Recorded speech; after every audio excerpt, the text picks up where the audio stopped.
While the controversial Citizenship Amendment Bill gets a new turn in Tripura state when BJP allied party IPFT General Secretary Suklacharan Naitya condemned against the bill and said that the state government wants to forcibly introduce the bill in the state and has created such a chaos. He further said many protesters of the IPFT party were injured badly while protesting against the bill in Tripura, but the party will fight against the bill with all its effort till the end.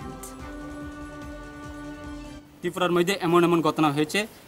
পাঁচজন যুবকের উপরে গুলি shoot করা হয়েছে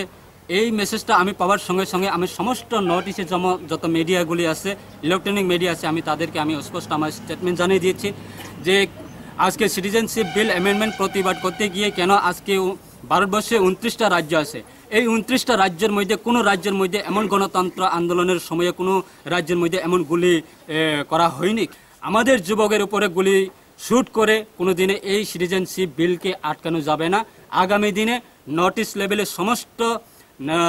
উত্তর পূর্বাঞ্চলের সমস্ত রাজ্যের যুবকের সাথে আমরা কথা বলছি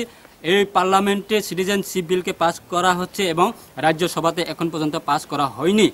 যদিও প্রয়োজনে ভারত সরকারের সাথে পার্লামেন্ট সরকারের সাথে আমরা কথা বলছি আগামী দিনে আমরা এই সিটিজেনশিপ বিলকে আমরা মানব না এবং আগামী দিনে যত প্রয়োজনে যে কোনো আন্দোলন যদি প্রয়োজন হয়ে থাকে আমরা আন্দোলন করব গণতান্ত্রিক পদ্ধতি And meanwhile, backing the Citizenship Amendment Bill, Tripura Chief Minister Biplab Kumar Dev said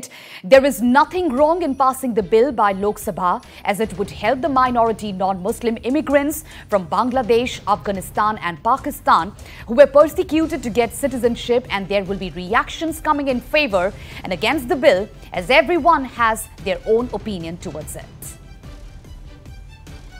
Positive way to কোনো bill আনা হয়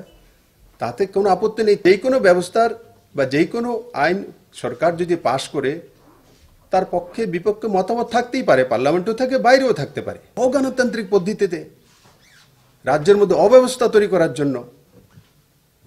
সেটা রাজ্য সরকার শক্ত হাতে মোকাবেলা করবে রাজ্যের মধ্যে আইন শৃঙ্খলার অবনতি কোনো